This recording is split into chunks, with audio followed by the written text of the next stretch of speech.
A bright African good morning to you and welcome to Follow Me to Africa Conversations, brought to you by CliffNote TV in Diaspora. My name is Ankreta Beatrice Achaleke. I am the serial author of the Africa for Smart Kid book series, publisher of Globunto Books, and founder of Follow Me to Africa. I am delighted to be your host. CliffNote TV in Diaspora is an online internet service created to bring together Africans in the diaspora and on the continent to share their achievements and celebrate their and appreciate themselves.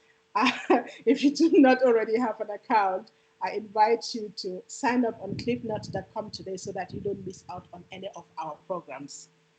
The Follow Me to Africa series, conversation series, is an in depth conversation series designed to spotlight Africa, provide insights, solutions, business opportunities, and much more.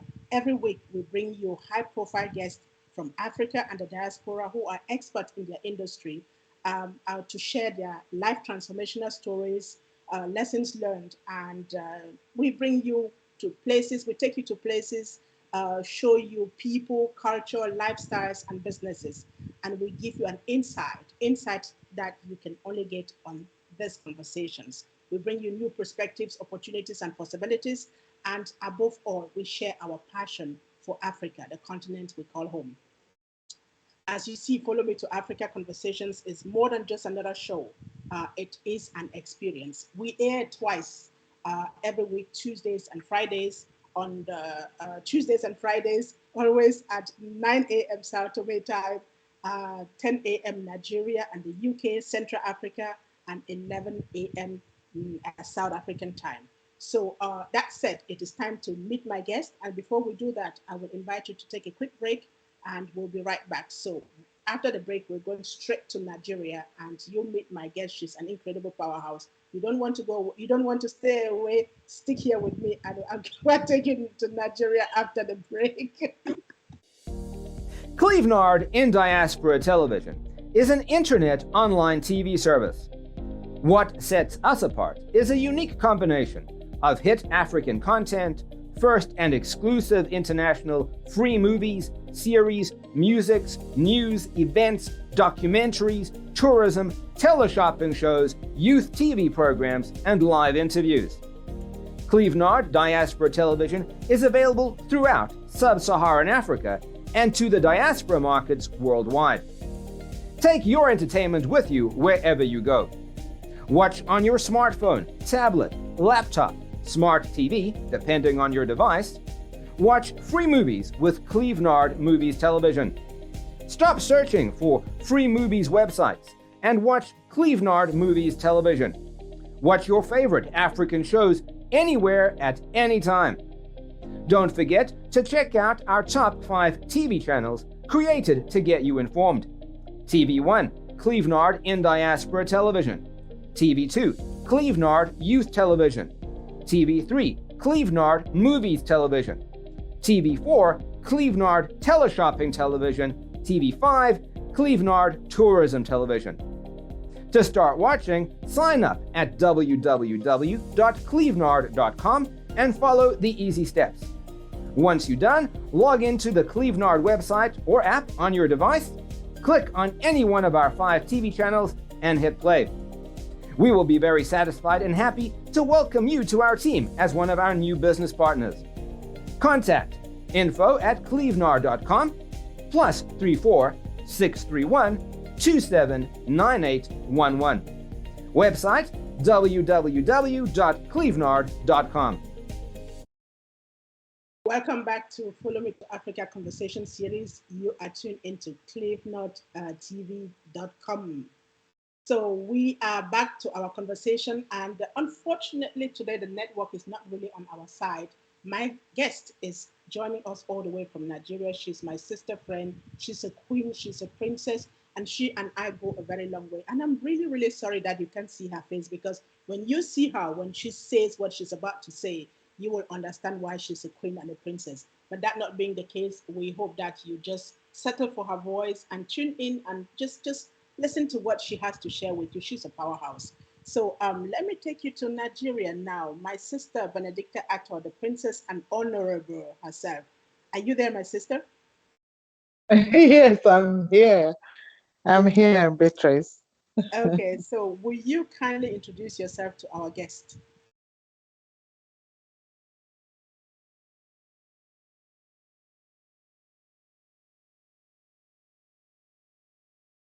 Wow. Sister, if you can hear me, please kindly introduce yourself. Hello, Beatrice. Yes, if you can hear Hello. me, the network is not really on our side today, so our audience will bear with Hello, us. Beatrice. Yes, can you hear me? Hello. Okay, if you're tuned in, we are still live on Follow Me to Africa Conversations, brought to you by CliffNote TV in the diaspora. We are talking to our guest in Nigeria, my sister Benedicta Attoh. The network is not very good, so I'm trying to get her back online.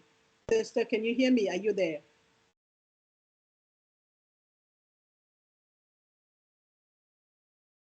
So today doesn't seem to be a good day. Uh, if you are here, just take the chance to go on cliffnote.com and make sure that you sign up because there are a lot and lot of programs out there that you can follow. And while you're there, make sure that you set up your profile and try to explore and get to know cliffnote.com because this platform is just incredible. There's so much that you can do there. Again, you're tuned in to Follow Me to Africa Conversations. My name is Ankita Beatrice Achaleke. I'm your host, and we're struggling with the network. We're really struggling with the network to get my sister, my guest from Nigeria, to join us in the conversation today. She's in Edo State, and I'm trying to see if she's on. Yes, hear me. Oh wow, the network. Can you? Yes. Now that I have you, let's just get it going. Would you kindly introduce yourself to our audience, please? And thank you, Beatrice and Clave Nerd, for having me this morning. My name is Honorable Princess Benedicta Attoh. I'm a former chairman, former local government chairman, what you would probably call a mayor in other, countries. I'm a former mayor of my local government in East Sako, East Local Government Council in Edo State, Nigeria. I'm really happy to be with you this morning. Yes, and in spite of all the challenges, we're happy to have you here. Like myself, you have been in the diaspora. You've spent many years there. You were very successful in Europe, but then you returned back to Africa. What is your African story, sister?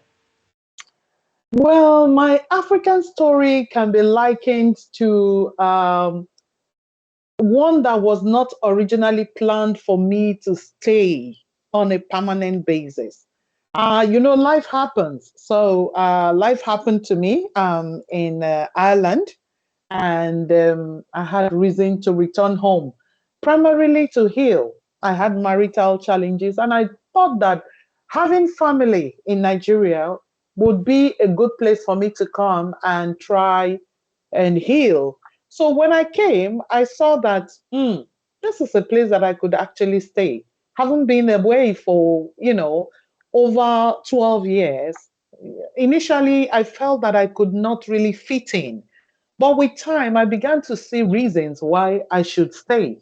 And because I came into the political sphere or the political space, I just felt that I could impact lives through politics, that there was a lot of greed, there was a lot of corruption, and that I could bring my experience. Being in politics in Ireland as well, I felt that I could bring my experience from Ireland to bear on Nigeria and actually impact lives. And that's what I have been doing. Mind you, it hasn't been easy. I'm sure we're going to go into that in a minute. It's been very challenging being a woman as well. We live in a very patriarchal society, but it has been worth the while. It's been worthwhile. So I have no regrets staying back in Nigeria in the last 12 years. Oh, you know what? You just said something that goes straight into my heart. Life happens. You know, you and I, we met while I was in Austria as well. Yeah. We did a lot of work together, organizing African women in Europe. Mhm. You know, Mhm. the Black European Women's Council. We organized Yes. meetings and just trying to get our challenges together. You joining in from Ireland, that was really, really, it was really a life transformational journey for all of us back then. We believed that we could change Europe. We believed that we could settle in Europe and and become part of that. But life Yes. happens. It happened your way. It happened my way. And I love the fact that when it happens, we pack our two suitcases and we come home for healing. That Yes. healing part. You can only heal at home. It looks like for Yes. us, you can only heal at home. Can you tell us a little bit about that healing journey? Okay, yes. I was born in Nigeria. I grew up here. So this is my first home. I emigrated to Ireland, and it became a second home for me. Um, and that was why I could stay there and raise my family there for about 12, 13 years. But like, so when life happened, the natural choice was for me to fall back home where I had family. I didn't have family elsewhere, like, in other countries in Europe, or in America or in other places. But I had family in Nigeria, and I felt that it will help, the healing process faster. So I came back, my mother was here, my siblings, and, truly they helped me through the process of healing. And, because I shuttle now between Ireland because my children are there. I raised my children there. So there was no point bringing them back to Nigeria when I came because I really I needed to detach myself from that whole environment, where the pain was. The pain was in Ireland. And I had to leave Ireland to a place where I had family, where I had the support. I didn't have the support in Ireland because all I had there were friends, people like you, Beatrice, you were very far away, in Austria. We could only provide that support, online. But it's a different thing when you can relate with people face to face. They can talk to you, one on one. It's a different scenario entirely. So it has been very, very helpful. It was one of the best decisions I made, to keep my sanity, to stay alive, and to continue, to look after my children, even though, I was not on the same continent with them. So I see that that healing process has provided me the kind of opportunities that I didn't know existed in Nigeria as well. So it's been a win-win situation for me. I love the dynamics of this conversation because it speaks straight to me. I did a TED talk. My TED talk. The title was "Shit Happens, Clean It Up and Move On," and it had to do with what we call life happens. And I had to return. I returned to South Africa, not Cameroon. And like you say, when you return, you discover on opportunities that you did not know that were there. So I Mhm. became a full-time author. Within a less time, I was able to author 25 books. 15 are being Wow. read in schools in South Africa. I was able to coach people to Wow. write. So what I'm trying to say is that sometimes you hit the glass ceiling out there, and you just know Mhm. that when you get back home, that's where you Mhm. find that healing. That's where you find the serenity. Amidst the challenges that we have as a continent, Mhm. that's where you Mhm. find the serenity. And that kind of serenity that you find in family, in Mhm. your story, I found it in South Africa. You don't find it anywhere. And those of Mhm. you who are in the diaspora who are listening to this conversation, sometimes you really have to put yourself first. Let the Mhm. children be in the space where they were born. I say this because mine are still out there and they're doing extremely well. So Mhm. sometimes you just need to find yourself. And the Mhm. best thing to do is like leave it all there, pack your two suitcases, come back home, find yourself. And when you find Mhm. yourself, you reconnect with there. And then you show up in a different way. So this Mhm. I just love this conversation Yeah. because it touches, Mhm. it touches that the essence of we African women being out there Mhm. and coming back. So, Mhm. sister, if someone is out there right now who is struggling and saying, I would like to go back home, especially now after the pandemic, but I have children, and this has been like my livelihood.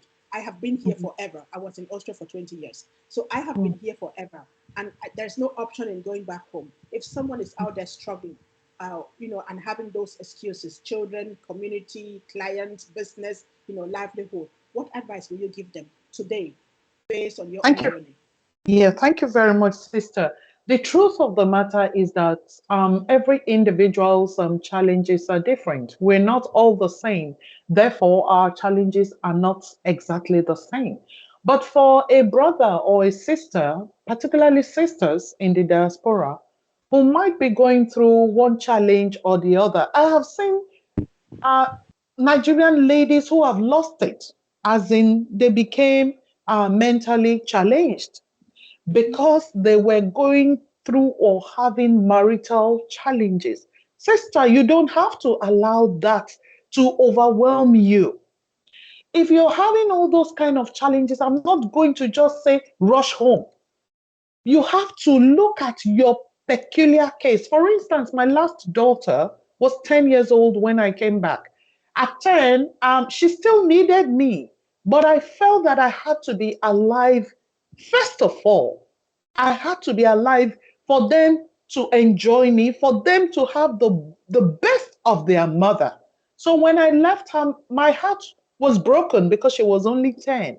But I felt I was doing the best thing at that time. And truly, it was the best decision I made. So for those who are having those kind of challenges, I would say evaluate, look at your own situation. Sister, when I came, immediately I came back, I went into a job because I've been in politics. I got a job in the political space. So what I was getting in Nigeria was peanuts compared to what I was getting in Ireland because I won the Vodafone Person of the Year in 2010. I won the Vodafone Person of the Year. So my salary and expenses were paid upfront by Vodafone to the charity I was meant to work with for 1 year. But when I came to Nigeria, my salary was 150,000 naira per month. I don't know what that translates to, but I think it was something in the region of, it was probably less than, $500 or euro at the time. But because there was something coming in on a regular basis, on a monthly basis, I was able to manage myself. So the truth of the matter is that if somebody just comes to Nigeria and comes with whatever euros they can lay their hands on and say, oh, I'm going home because I have family, sister, you will be shocked because your family will be looking up to you that you have come from Europe and that you have come with a lot of money. Even if you come with €1 million and you're not adding to it, sister, you're going to run dry. So the truth of the matter is that when you are coming, make up your mind what you are going to fall back on a monthly basis. What's going to be bringing that little thing you can manage until you stabilize?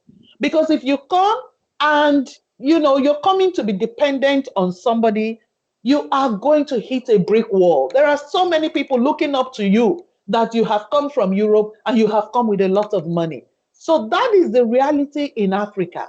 Look for something small that you can fall back on immediately you come. Whether you're coming with money to establish a small business or whether you're going to look for a small job that pays you an income at the end of every month, because you need that to even help your healing process. If you're going to come home and you're going to become a beggar, or you're going to now rely on somebody to be funding your expenses, having lived in a comfort zone, you're coming to a place where you have to buy petrol for your generator every day. You have to provide security for yourself. You have to probably have a domestic staff,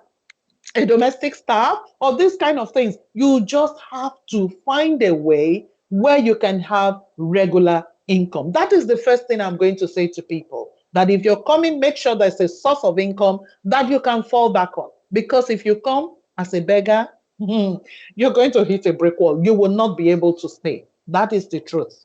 You also have to condition your mind, sister. When I was coming, I was intentional. I was like Esther in the Bible that said, if I perish, I perish.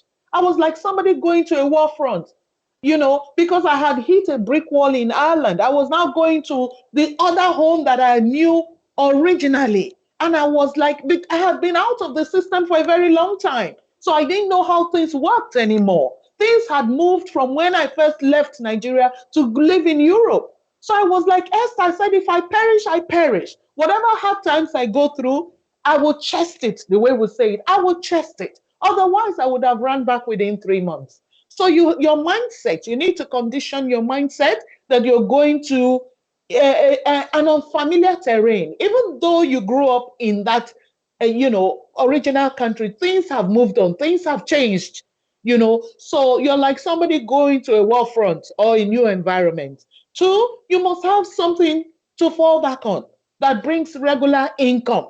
So you're not a liability to anybody. These are very, very important, and you must be intentional. Being intentional about what you really want. I'm going home to Nigeria now. What am I going to do with my life when I get to Nigeria? So these three things for me are very critical.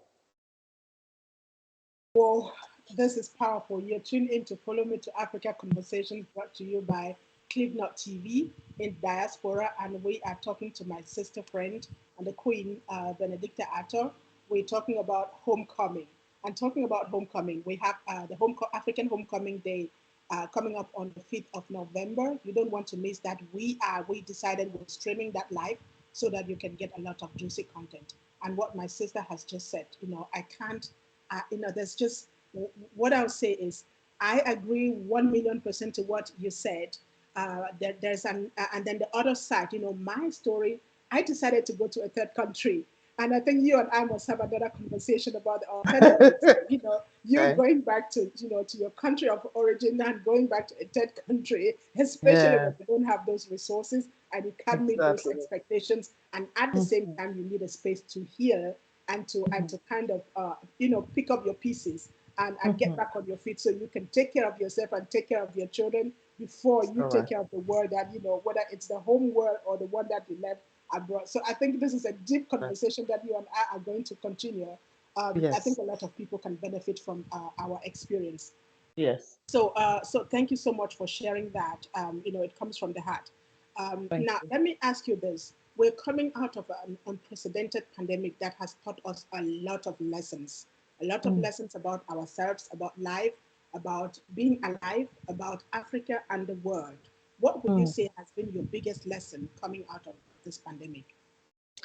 Well, here in Nigeria and across Africa, as you know, the pandemic hit us, but it didn't hit us as badly as it, affected Europe and America. So I'll say we are lucky because I can tell you 80%, if not more, maybe 90% of our population were not vaccinated against or are not vaccinated against COVID.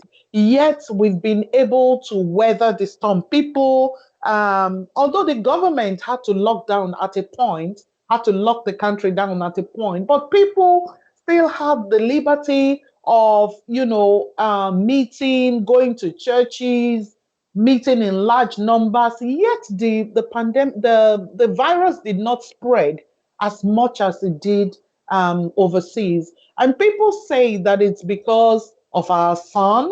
It's because naturally we have, the immunity and things like that. So I'm just grateful to God that whatever it was that made Africa not to suffer the way people suffered in Europe and America, I'm grateful to God for that because you know yourself, our health system is nothing to write home about. So if we had experienced the pandemic in the proportions that Europe and America experienced in, I'm sure Africa would have been finished by now. So we're grateful to God that even when it was raging, there was something good, that we experienced in this part of the world.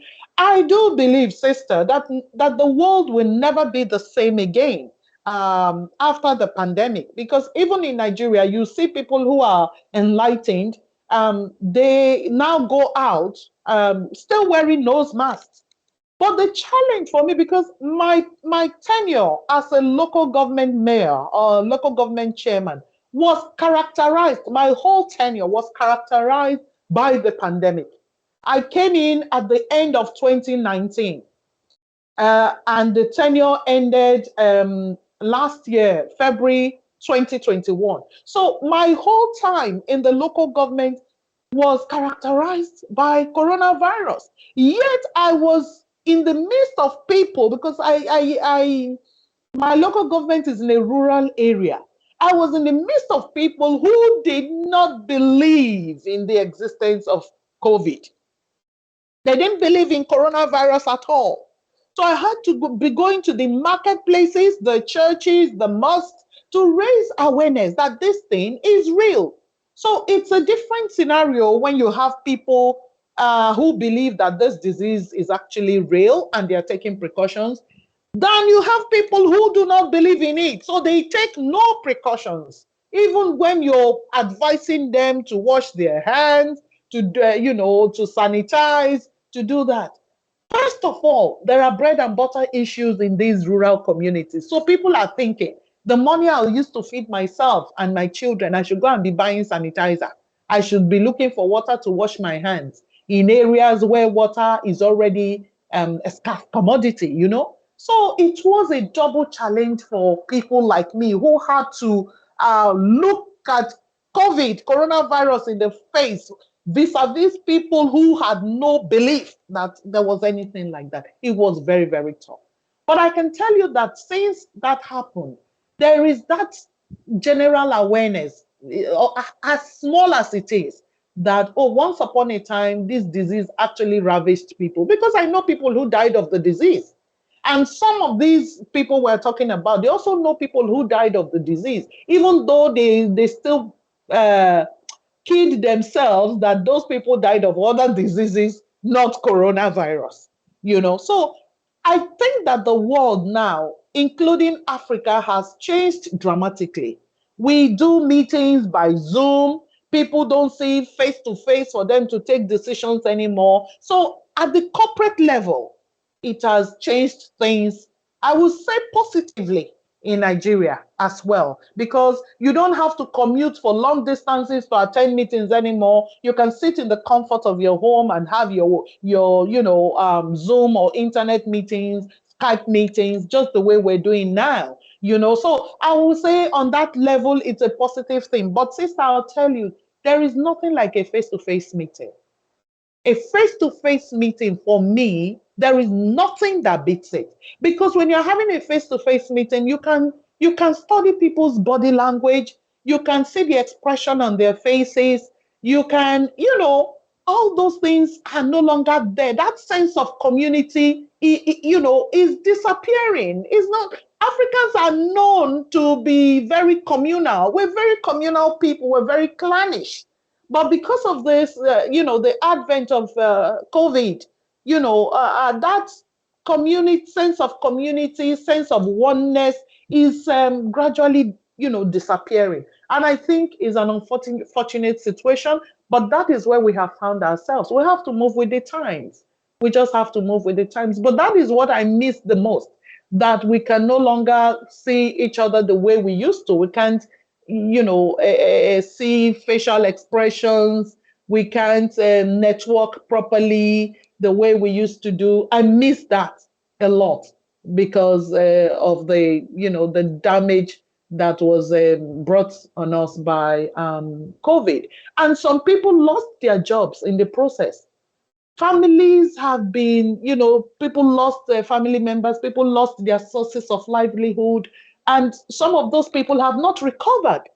They have not recovered. They've not been able to find new jobs. So life has become very, very difficult for a lot of people because of, the effects of the COVID pandemic.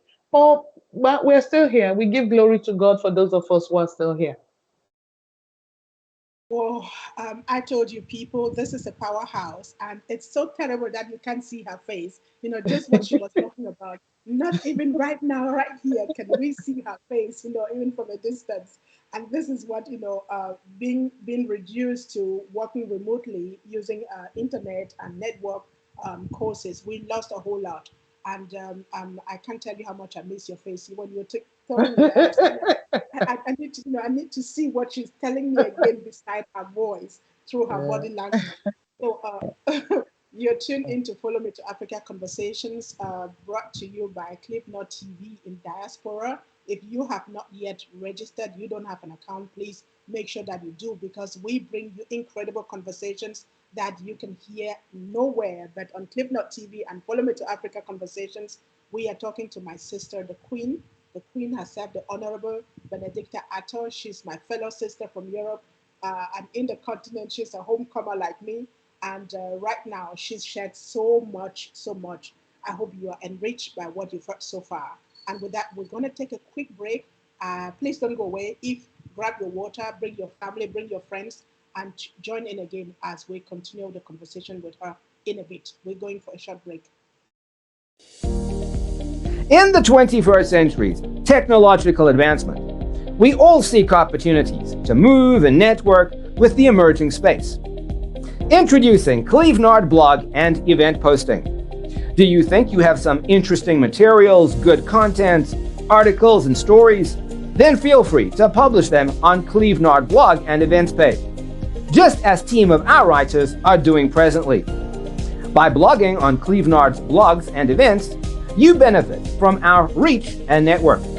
There are constant stream of people visiting our social platform, and we have figured out just how to distribute our contents. This means you can basically skip the line and get access to a big audience from day one. Furthermore, we can help you get in touch with important people for projects with possibilities of translating your content into other languages and republishing them on Clevenard. This helps preserve and protect your content from getting lost. What's more, you also get to be part of our team with access to our network and lots of exclusives, behind the scenes information. And of course, you get full credit for everything you do, which brings you popularity and make extra income. Sign up now on clevenard.com and start blogging to your advantage. Please see the tutorial video on how to blog or post events on Clevenard blogs and events. For more information, contact info@clevenard.com +34 631 279811. Website www.clevenard.com. Clevenard, your blogs, your identity. Welcome back to Follow Me to Africa Conversations, brought to you by ClipNote TV in the diaspora.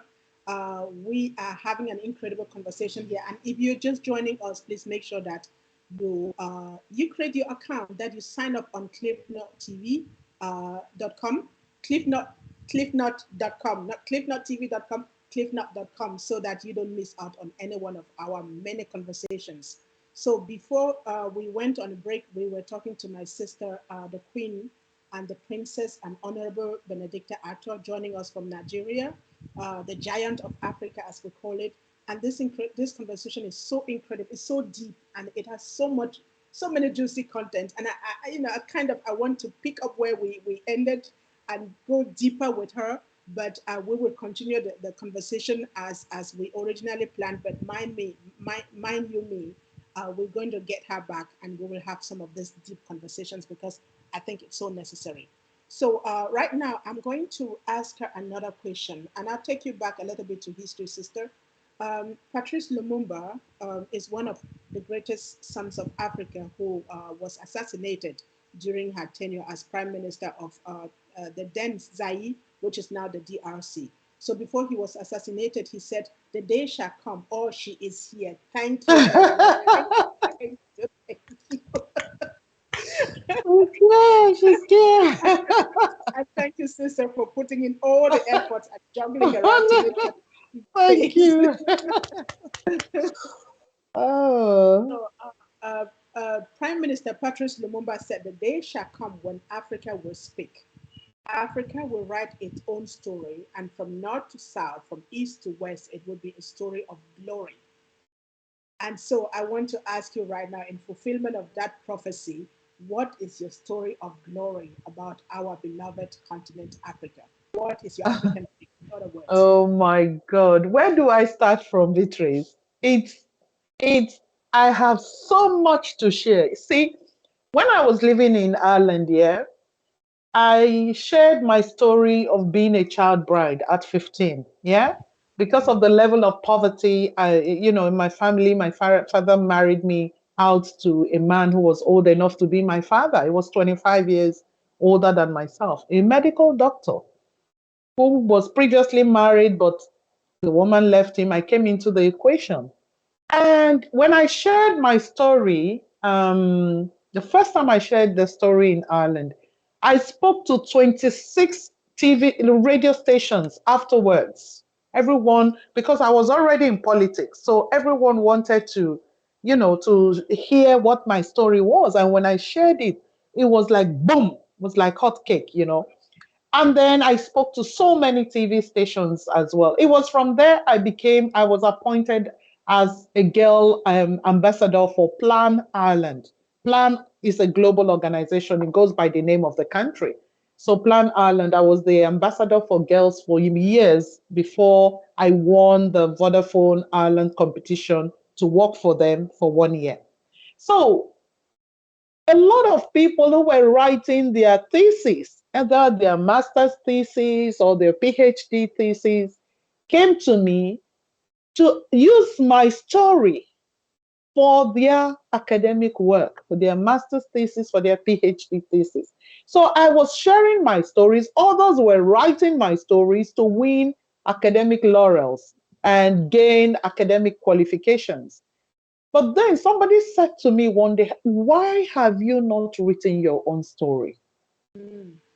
And sister, I sat down, I still didn't know how to go about it. So fast forward, I moved to Nigeria. It was when I came to Nigeria, I now sat down and wrote my story. Since I wrote that story 9 years ago, I did not publish it. It was only this year I decided to publish the book, and it's now available on Amazon. Omone, the Chronicles of a Nigerian Girl. So I have been able to write my own story, not just, of story of growing up as a child who was married out because of my family's circumstances, who was married out at 15. I was a child myself. And then all the experiences from that, initial marriage, first marriage, I would call it. I'm lucky to be alive because there are so many young girls who went through a similar experience but didn't come out of it. Some of them died in the process.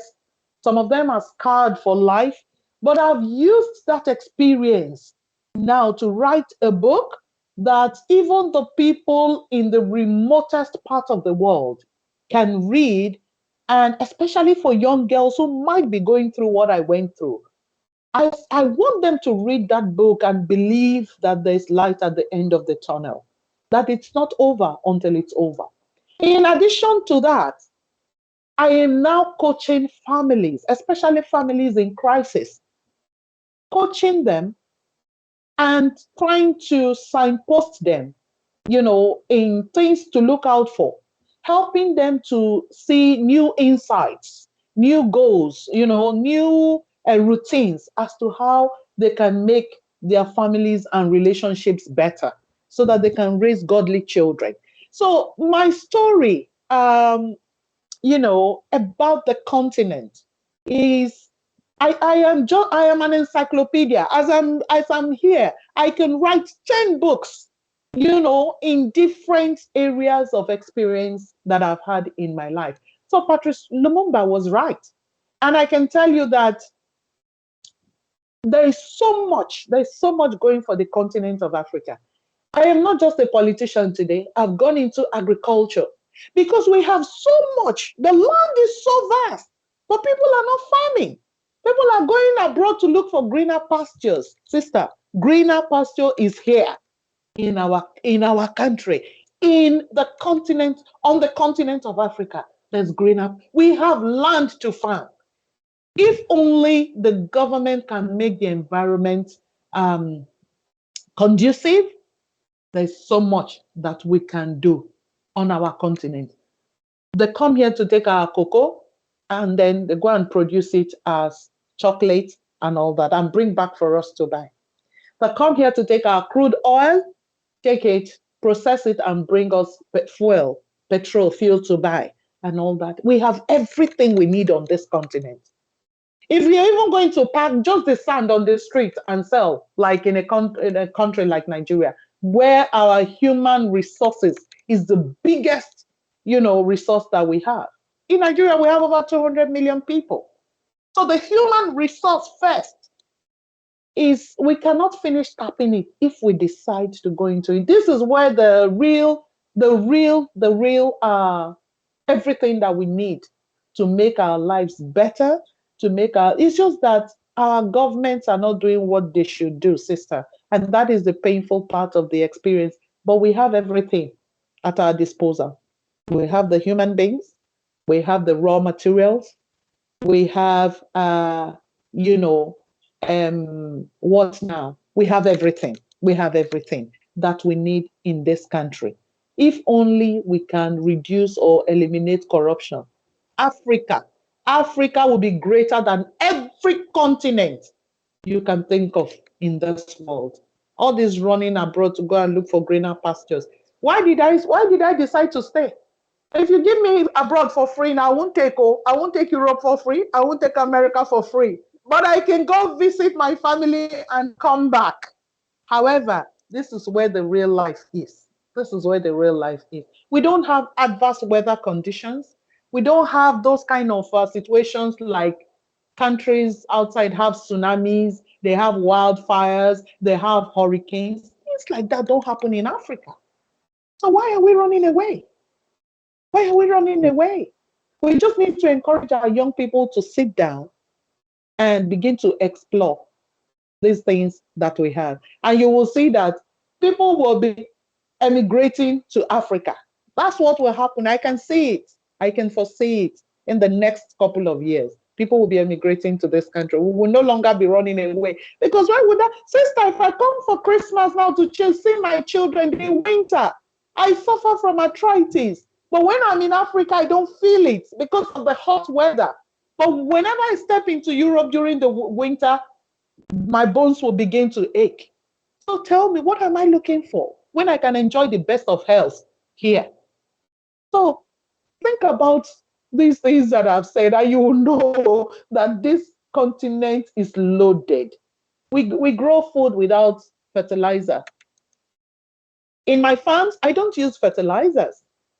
I grow palm trees, I grow cashew trees, plantains, cassava in my farm, and I don't use fertilizers. They just grow. So you see that we don't have the kind of health challenges that people have, in other parts of the world because our food is fresh.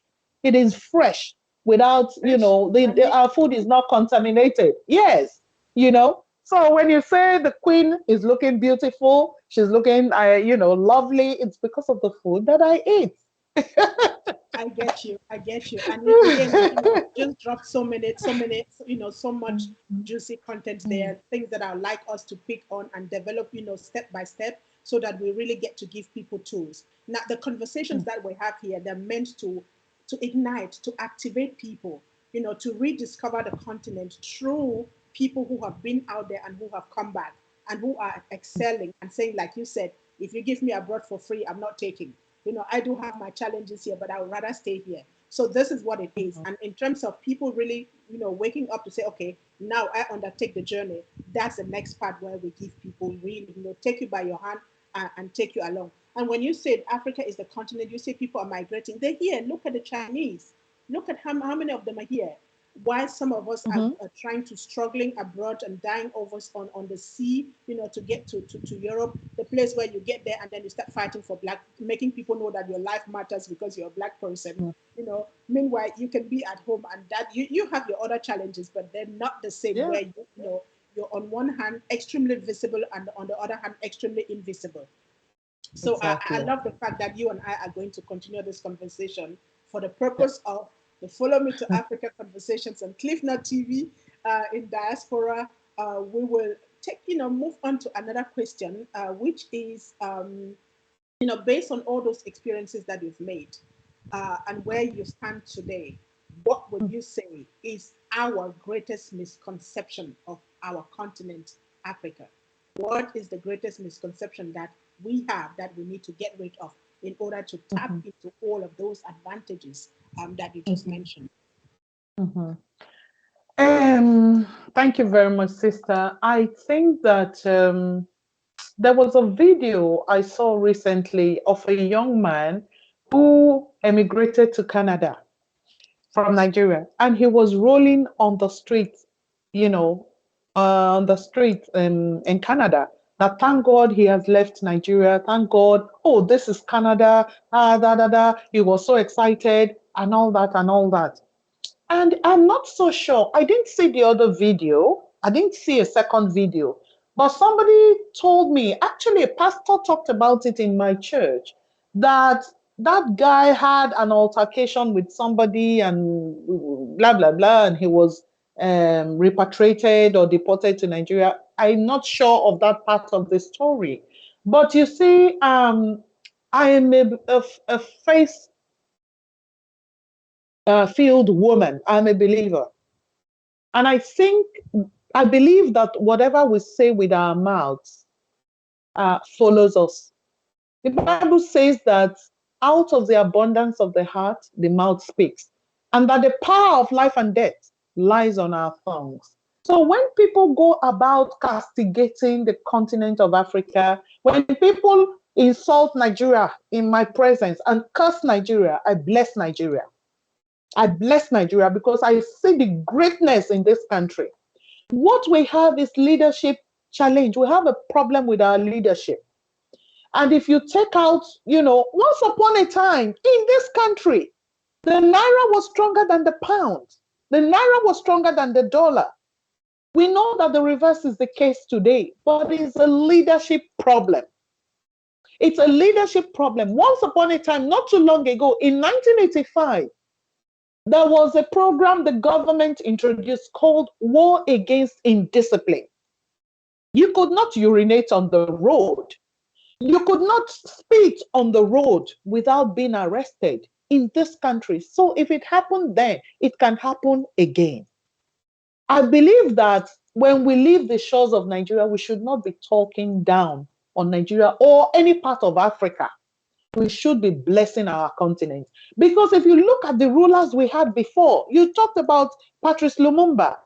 I can tell you about Kwame Nkrumah. I can tell you about Chief Obafemi Awolowo. I can tell you about Nnamdi Azikiwe. I can tell you about so many people who have come. I can even tell you recently of Nelson Mandela. So if these people were able to make Africa a place to be proud of, I believe that if we have the right leadership, that Africa can go back to that place of glory. So really, people should stop cursing the continent.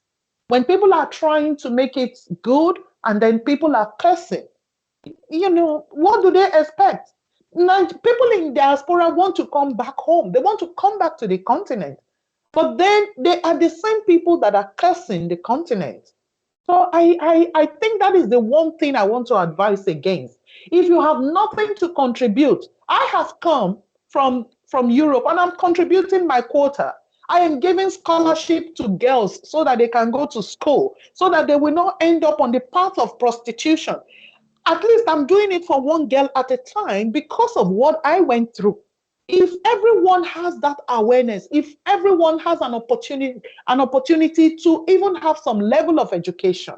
One time, some years ago, when I was still living in Ireland, the Prime Minister of Ireland was asked, Betty Ahern, he was asked, what is it that breaks the cycle of poverty in your country? And he said, education. Number one, education. Number two, education. Number three, education. I see the same thing in Africa. If people are exposed to education, they will begin to break the cycle of poverty. What is worrying us is leadership and greed. And once we can eliminate these two, leadership and greed, the continent will be a very sweet place to live in because we have the resources, we have the human resources, we have the material resources. So once we can marry these two, and we're able to reduce or eliminate corruption, Africa will not be the same. So if you have an opportunity to travel out of the country, don't out of the continent, don't belittle the continent. You can do a lot for. We see people like what's Akon. Akon is doing so much for Sierra Leone. And we see a lot of people who have gone, who have had the opportunity to establish themselves abroad. They are coming back and sowing into their countries. There's so much we can gain from the diaspora. So much we can gain. Give back. People should have that spirit of giving. When you live abroad, you see that people volunteer, they give. We should also have that spirit of giving. Gone are the days when Oxfam, Concern, and all these big NGOs were doing all those things for us. That is not the problem we have. We don't need to be, living on full aid from all these big organizations. By the way, 80% of what they collect goes into their salaries, the big buildings they occupy, and things like that. So Africans should learn to bring back, to give to their countries, regardless of the challenges we're going through. I believe that if we can partner with our people in the diaspora, our continent will begin to take a different face. So that is the main thing that I see. The bad mouthing, the curses that fellow Africans are placing on Africa. Let us learn to stop it and begin to give back to our various communities. Powerful words, powerful words. I love what I hear. And what I would just like to expand to add on that before we move on to our next conversation. I feel tempted really to kind of develop, kind of really go in depth with you. But again, we will get back to that. So what I wanted to add is, so quite often we think or we forget that Africa has existed for millions of years, and that Africa that we know today does not start from enslavement or colonization or neo-colonization. So when you know a little bit of the history of the continent, pre-colonization, not post-colonization, pre-colonization and pre-enslavement, you realize that we come from greatness, absolute greatness, and that the rest of the world learned in Africa. From us, yes. When they learned, they destroyed, and then now they bring what they took away from us back, and we think that it's coming from abroad. So I just want to encourage our people to go beyond the moment, go beyond colonization, go beyond enslavement, and you discover an Africa that will wow you, and then you begin to understand why you and I are saying that home is here, and that we have it all takes to make this place great. And maybe that will shape the narrative that we have about our continent, because the way we tell our story, I always say, determines how people perceive you. The way people perceive you determines what you receive, and what you receive becomes reality. So if you're telling the story out there, the narrative about Africa that is negative, it falls back on you. It doesn't make you a better human being. It doesn't make you a better African. So on the contrary, and I think you and I are going to have more and more conversations. CliffNote TV, we are coming. We have more to offer. We have more conversations to do. So let us jump to the next one. Let us jump to the next one before we go for a quick break. So based on you are into agriculture, you are an author, you have been into politics, you are coaching, and all of that. What will you say is your key industry, and what are the challenges that you face so far? Let me top the question, and how are you overcoming those challenges? So what will you say are your two industries that you would like to continue your dream, dreaming on and using it to impact? What are the possible challenges, and how do you envision overcoming those challenges? Yeah. Well, the two areas that I feel that I'm going to stay in. Number one is politics, because I believe that I can impact lives, more lives politically. It gives me a wider space to do, what I want to do, especially with the downtrodden, the vulnerable, women. I really think that the political space, because like I said, it's still very much a masculine area, you know. I held one position in Nigeria one time. That's the secretary to my local government, and I was the only woman among 18 men. I was the only female. Yeah. So we have 18 local government areas in Edo State, and I was one. The other 17 were males. So you see that at the decision-making tables, if women continue to be absent, then our issues will never be on the front burner because you have men taking decisions on behalf of women when they have no experience as women. So that is one area because I know it's a vast area that will help me get to the making table where my voice will be heard. And where if my voice is heard, then the voices of women are being held because I represent, a very big area. I see women vote. They are the ones that vote. At the end of the day, they are discriminated when key positions are being given. So I'm in politics because I want to try and push for reforms even within the political parties so that the democracy begins from the parties before we now talk about governance at a bigger level. That is what motivates me. I believe that if I can be a part of the reform process where decisions are being made, decisions that affect the lives of people, their families, their jobs, and things like that, I want to have a say. Then the second thing is that in coaching families, you know, and helping families to set new goals and new routines and help them to have new insights, it will help to stabilize our society. As a Christian, I believe that families are under attack because the enemy knows that once families are broken, destinies are broken. So I think that in coaching families and helping them to find new ways of conflict resolution and helping families to stay together, I believe that I'll be helping to also shape our society and help help to build sustainable communities. So these two areas, the areas I think going forward, they will form the bedrock of my being. But I would beg you to add a third one, and that third one is on the issue of agriculture. I thought you Because were you going see, to go there. yes, people are hungry. People are hungry, and our youths are looking for quick money. They do not really want to put in the effort that is required for success. Success is a process. It is a process. It is what you put in that you get as success at the end of the day. But people see success many times, especially our young people, as the money you have in your pocket or in your bank account. I'm trying to change people's mindsets that there is money in Africa. Just depends on what your focus is. If your focus is to be successful, then there is no shortcut. You have to follow the process.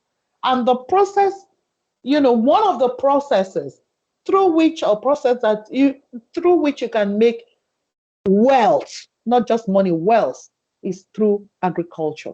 And that is why, because we have the land. Anything you plant, tomato is growing in front of my mother's house here.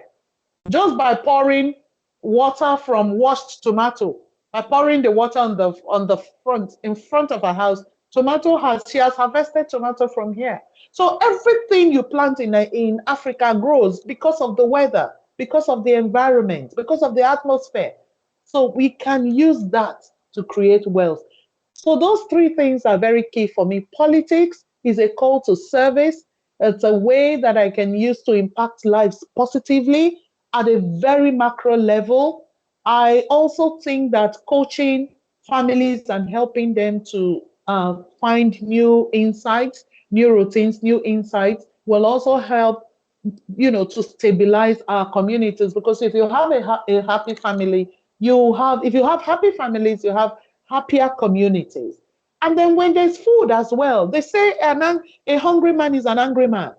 So when people have food to eat, I think the kind of tension that we see sometimes in people will be reduced. So those three things are very key for me. Okay, so that's incredible. I think I would love us to go for a quick break again for our audience to digest, to maybe get a pen Okay. and a paper. If you don't have one, make sure that you make some notes there, and don't miss out on these conversations. We'll take a quick break and then we'll come back. Hello there.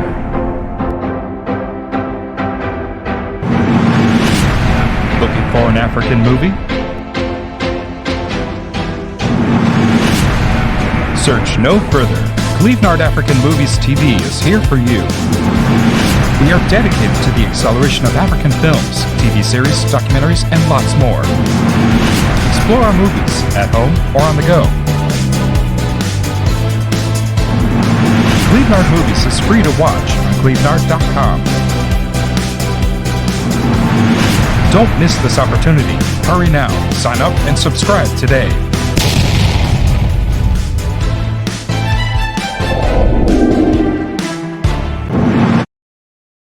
Welcome back to Follow Me to Africa Conversations, brought to you by Cliff.Not TV in Diaspora.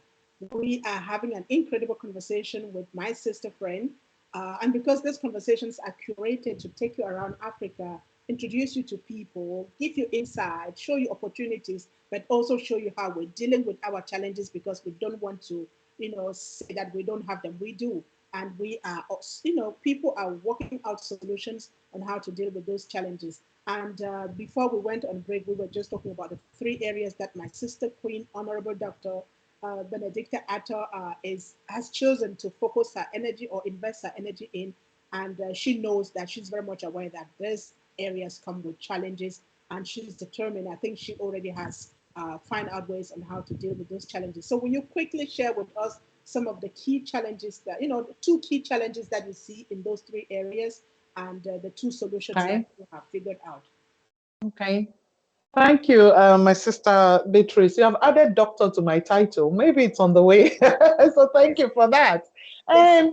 Well, politically, the biggest challenge I see is being a woman, because it's a male-dominated area, and the males, the men, they don't give women a chance at all um, to come up politically. But the way I have been able to navigate that is to keep at it.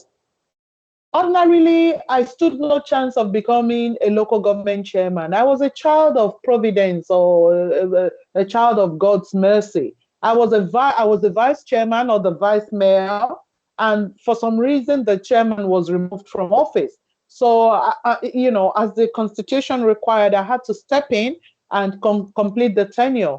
It's a 3-year tenure, so I had to serve 1 year and a few months. And in that period, I proved myself. I even won an award as the best chairman in Nigeria at a point. So that has now given me the impetus to try and consolidate what I started in that short period. And that is why when the opportunity comes again, I'll be running. I will run. You know,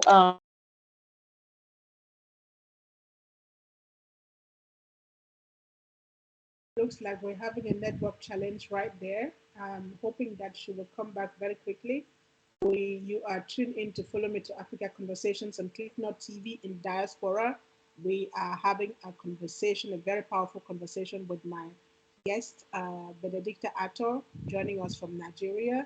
And before she got cut off, the network misbehaved again. She was sharing can you some of hear the me? challenges that she faces. She's right back. Thank you so much. Trying to set Okay. herself up. Yeah, over to you, sister. Okay.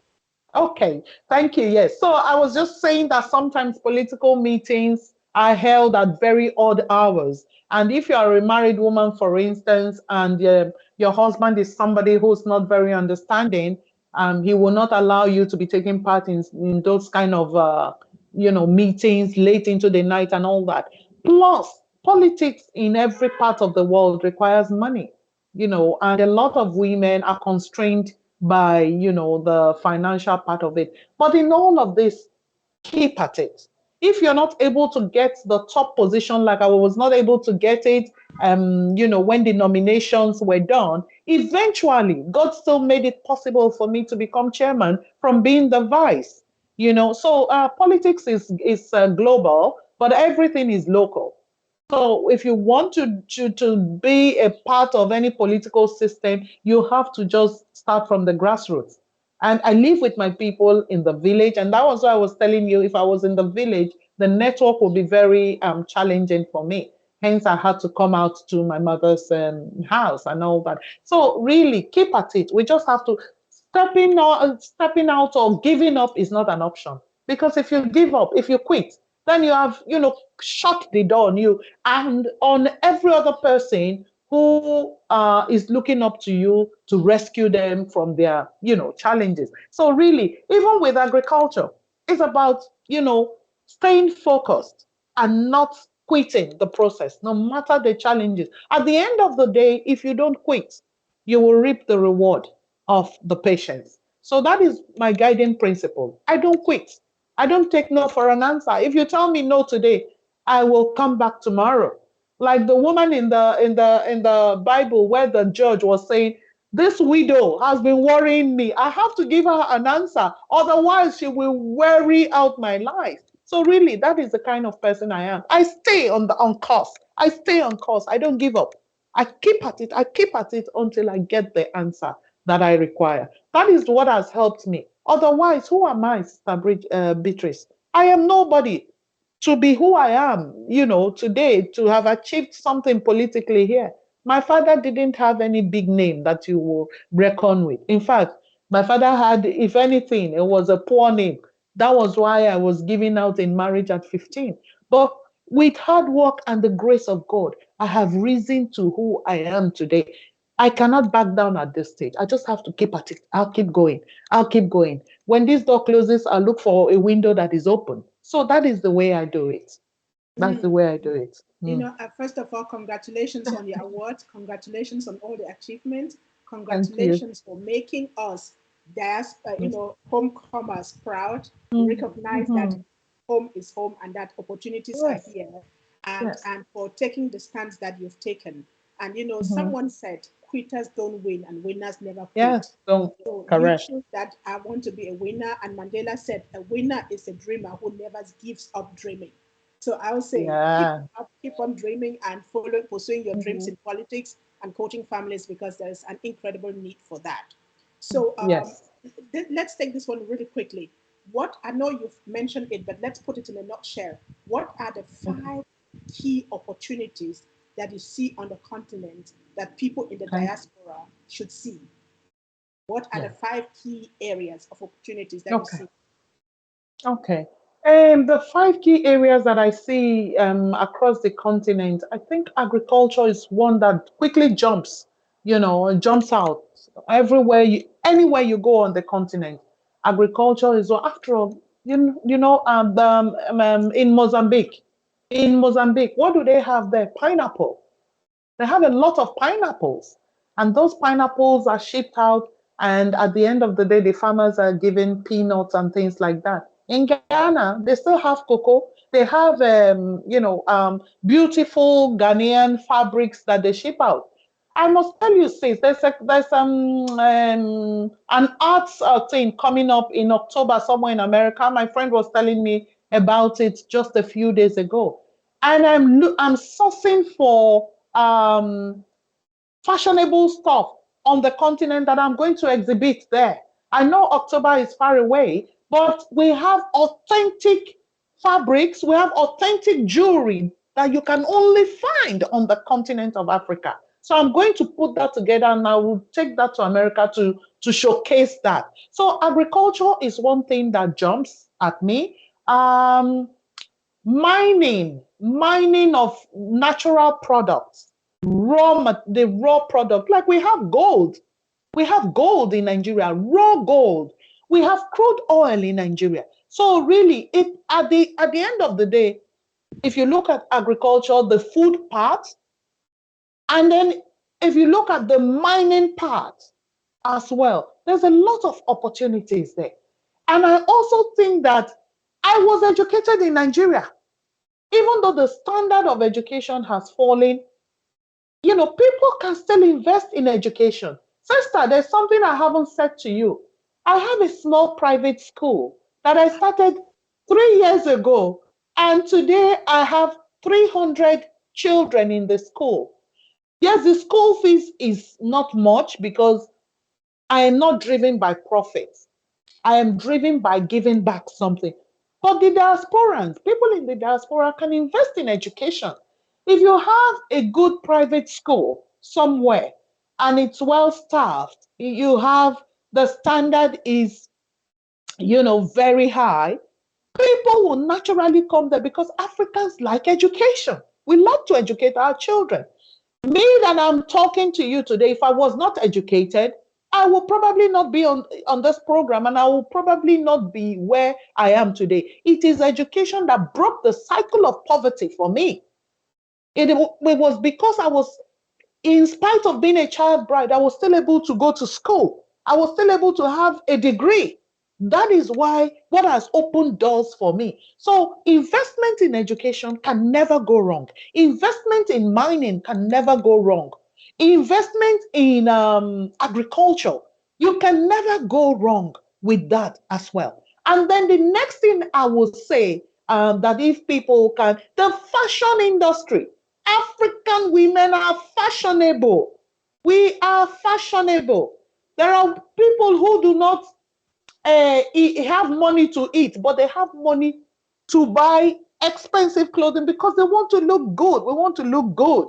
They say looking good is good business. So investment in fashion is a good way. Since I'm looking at your earring and I've been saying, oh, this is absolutely beautiful. You can only get what you're wearing on the continent of Africa. Definitely, that did not come from, Europe or America. So indigenous African products, we need to begin to invest in them. If you have, lose money that you want to invest in Africa, that is one area. Invest in indigenous African wares, fabrics, fashion accessories. These ones, they sell like hotcake. I think the other, what is the final thing? There were so many in my head and they began to escape when when this conversation started. And I think number 5 that people can also invest in is ICT.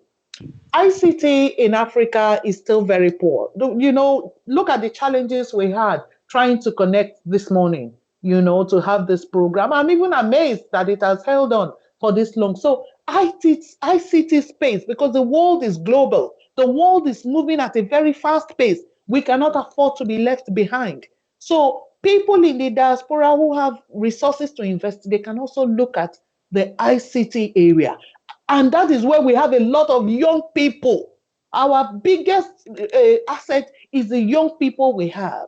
A lot of them are focusing on internet-based stuff. So I think that area, internet-based stuff, ICT, is one area I think we can invest in, and we will also not regret, investing in that area. So these 5 areas I think are really, really key. To cap it, you nailed it: agriculture, mining, education, fashion, and ICT. communication technology, Yes. ICT. Yes. So Yes. I love that. I love this conversation. So what would you Mhm. say is your next big deal? In a short, very short, give it. Don't expand it. What is your next big deal going forward? my my next big deal will be the launch of my official launch of my family coaching business, because I said to somebody that I'm going to coach President Biden.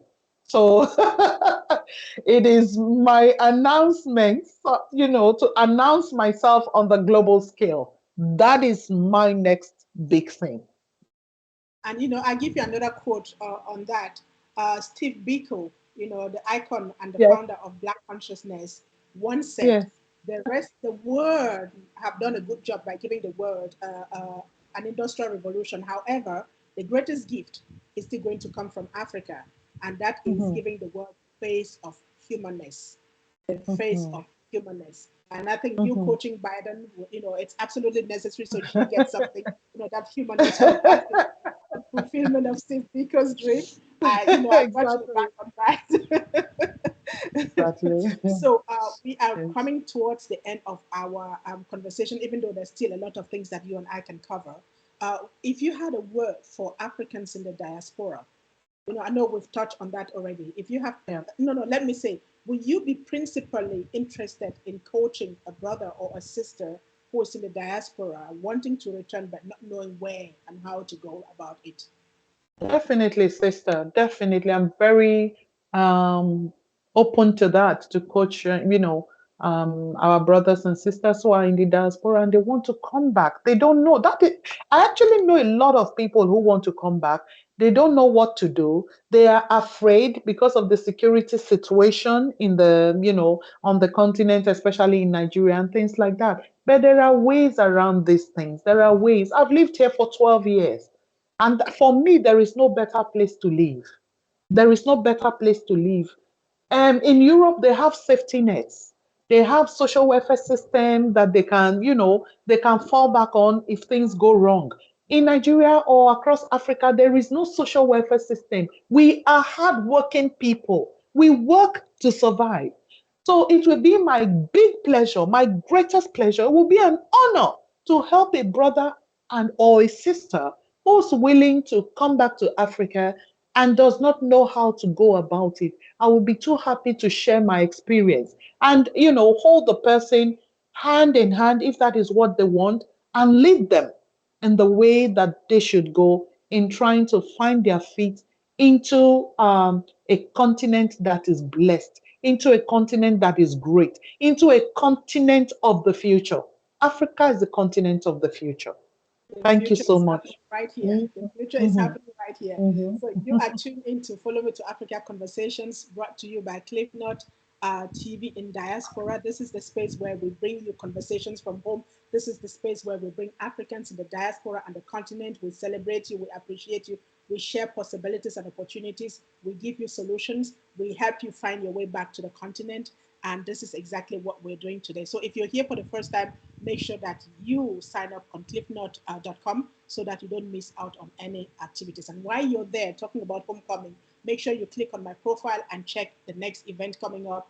5th of November, we're talking about homecomers. We have 12 incredible homecomers lined up for you who are going to share testimonies of their homecoming and the businesses that they're doing. This may be some of the partners that you need on your return journey to the continent. So that said, I will ask us to take the last quick break, and then when we come back, we'll wrap it all up in a nutshell. So we are in for a break. Don't go away. Thank you. Start your own internet radio station for as low as €6.99 per month. We provide affordable radio streaming and hosting plans for everyone. And there are two main things that make us the best. We are here to make high performance radio hosting online affordable and to outshine all the others when it comes to hosting plans and broadcasting services. High quality. Stream at any bitrate with our wide range of Icecast and Shoutcast hosting plans. Auto DJ. Easily start broadcasting with our complete automation platform. No software is required. Unlimited. All plans include unlimited listeners and bandwidth, allowing you to broadcast worry-free. Broadcast worry-free with unlimited internet radio hosting. We provide premium streaming services with unbeatable pricing and quality support. Create your own online radio station today. it.clevenard.com. So welcome back to Follow Me to Africa Conversations, brought to you by CliffNot TV in the diaspora. This is the place where we talk about Africa from Africans to Africans, irrespective of where you are in the world. And I'm having an incredible conversation with my sister friend, Queen, and Doctor. Doctor, you don't have to end it from universities. You're a doctor Okay. because of the content. And that's what Mhm. I learned. So we're having that powerful conversations. And right now we're about to wrap it up in a nutshell. But before we wrap it up, is there something else that you would like to share that we haven't touched on that is like the top of your mind and you like to kind of put it out? Well, I think we have covered a lot, but sis, it will, what gives me the greatest pleasure in my life is not all these big things we have been talking about. I have a school, I want to mentor, I want to coach President Biden, I want to coach the president of Nigeria and all that. Those are not the things that matter for me. The things that matter for me is to help a brother or a sister, whether in the diaspora or on the continent, to find who they really are, that missing Mm, link. That mm, missing link, sister. We are great already. God created us with greatness. We have greatness within us. It is what will give me the greatest joy, or what gives me the greatest joy, is to help a brother or a sister pull out that greatness, help them to manifest that greatness. Because there is nothing as terrible as operating at a capacity that is below what you are capable of doing. We are all created for more until we find that more. I thought when I won the Vodafone award, Vodafone World of Difference in Ireland, when I won that award, I was so happy. But I have come to know that life is beyond that. I have come to know that everyone has something to give. Everyone has a potential. It just behoves you to find that potential and live it. So when I help people to live, to become the best versions of themselves, that is the greatest satisfaction I have in my life. So once I help a brother or a sister in the diaspora or on the continent find who they really are and live out that purpose for which God created them, I'm satisfied. You know I'm what happy to, yes, that is Nelson what gives me Mandela so much said? joy. Nelson Mandela said, there is no passion to be found settling for a life that you know is less than Ah, what you know you're worth. You that know, is it. and I take those I just feast on those powerful words. And Yes. someone said, when Daya said, when you change the way you look at things, the things you look at change. Those Yeah, are the that's it. principles that drive me, and I That love is this conversation. So, to put it, to kind of wrap it all together, I have a few sentences for you. You just complete them for me. There is no need for explanation. Just it. complete them for me. So, if Okay. I had to do it all over again, I would. If I had to do it all over again, I would be the best version of myself. The one thing that people don't know about me is that Hmm. I am just that little girl that wants the best for everybody. if if the one thing that is always in my refrigerator or in my grocery bag is Hmm. Water.